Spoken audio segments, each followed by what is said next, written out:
Di saat publik menanti progres pengusutan tragedi Kanjuruhan, salah satu tersangka justru dilepaskan dari tahanan dan hanya dikenai dengan wajib lapor lantaran berkas perkaranya belum P21.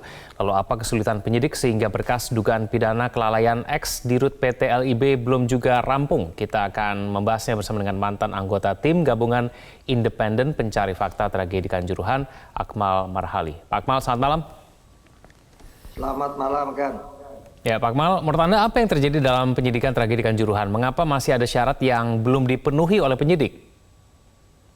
Ya, kalau kita melihat bahwa ini sesuatu yang sangat tidak profesional ya, yang dilakukan oleh penyidik, di mana sampai batas waktu habis, laporan penyidikan atau BAP-nya belum selesai.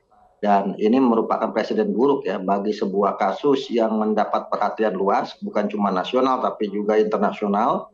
Tapi penanganan kasusnya sangat amatir. Sehingga kemudian berdasarkan Kitab Undang-Undang Hukum Pidana pasal 20, tersangka memang mendapatkan hak untuk dibebaskan karena sampai penahanan selama paling lama 60 hari, berkas-berkas yang disiapkan tidak juga kunjung selesai. Dan yang paling menarik adalah masalahnya sangat sederhana sekali seperti tadi disampaikan oleh penyidik Pak Taufik bahwa hanya ingin menambahkan keterangan ahli. Jadi selama 60 hari ini siapa ahli yang kemudian tidak adakah ahli yang dimintai keterangan sampai kemudian akhirnya berkasnya masih belum selesai. Pak Akmal, dari sisi Kejati menyebutkan mens rea ataupun niat pelaku untuk melakukan tindak pidana ini belum terpenuhi. Dari sisi Anda bagaimana? Ya, kalau bicara niat ya, semua tersangka termasuk di dalamnya adalah media officer, ketua pelaksana pertandingan, Pak Abdul Haris. Mereka tidak punya niat sebenarnya untuk mengorbankan 135 orang di lapangan kalau bicara soal niat. Karena kejadian itu kan terjadi pastinya bukan di lapangan perang gitu, tapi di lapangan sepak bola yang harusnya tidak ada korban jiwa. Jadi kalau bicara niat, ini kan menjadi sumir. Jadi buat apa kemudian penyidik mengawali semuanya dengan menetapkan 6 sebagai tersangka kalau kemudian tidak bisa melengkapi berkas-berkasnya. Ini kan amatir, tidak profesional. Dan ini presiden buruk buat penyidik. Nah, karena itu kayaknya diperlukan langkah-langkah lebih cepat agar kasus Kanjuruhan ini bisa selesai. Karena dampaknya sangat buruk sekali buat keberlangsungan misalnya kegiatan sepak bola.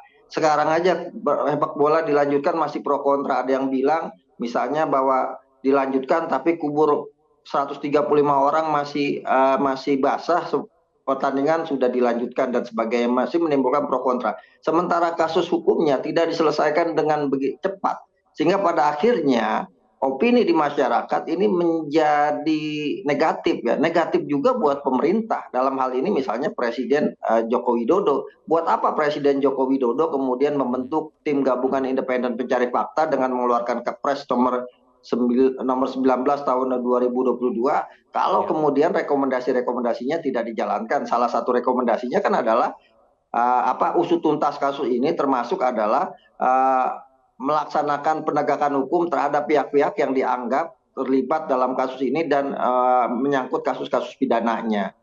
Kita tadinya masyarakat berharap dari 6 tersangka yang sudah ditahan oleh pihak penyidik atau dikembangkan kasusnya bisa bertambah kepada tersangka-tersangka lainnya. Tapi faktanya dari 6 tersangka, 5 sudah selesai berkasnya, tapi 1 ternyata tidak selesai yang kalau tadi disebutkan menunggu keterangan keterangan dari saksi ahli.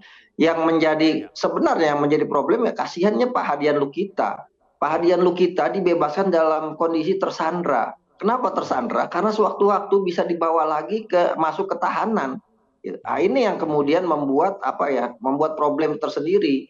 Harusnya Pak Hadian misalnya, kalau beliau memang tidak bersalah, mereka bisa diselesaikan di pengadilan yang kemudian bisa ditetapkan segera bahwa Pak Hadian Lukita misalnya dinyatakan tidak bersalah. Tapi kalau kemudian diperlambat, kalau bahasa main bola ini butuh injury time untuk mengusut kasus ini kan menjadi hal yang sangat sumir gitu kan. Di mana peran penyidik ini sangat lemah sekali dalam menyelesaikan kasus ini. Tapi pertanggungjawaban dari Dirut PT LIB sendiri terhadap tragedi Kanjuruhan itu sudah cukup jelas. Memang Dirut PT LIB ini bertanggung jawab penuh sehingga kemudian terjadi tragedi itu? Nah, kan yang menjadi pertanyaan adalah waktu menetapkan Pak Hadian Lukita sebagai tersangka, apa yang kemudian barang bukti yang didapat oleh penyidik? Jadi kalau kemudian penyidik nangkap orang dulu, baru kemudian dicari kesalahan-kesalahannya, ini kan nggak benar. Gitu. Jadi apa kasus penyebab kemudian Pak Hadian dulu kita menjadi tersangka itu kan kebijakan itu ada di penyidik. Mereka yang menangkap bukan ditanyakan kepada saya misalnya sebagai orang yang tidak terlibat dalam kasus hukumnya gitu kan atau dalam penyidikannya. Nah, penyidik mengambil alasan apa kemudian menersangkakan 6 orang.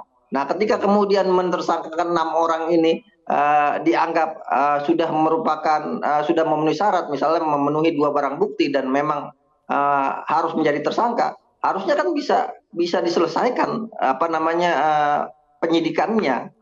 Jangan sampai nanti ujung-ujung di SP3.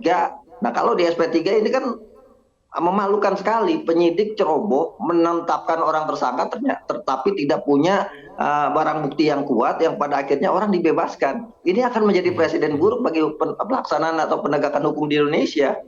Oke, baik. Pak Kemal, kita akan tunggu nanti bagaimana kemudian kelanjutan dari kasus ini. Terima kasih Pak Kemal telah bergabung sama kami di Prime Time News. Selamat malam.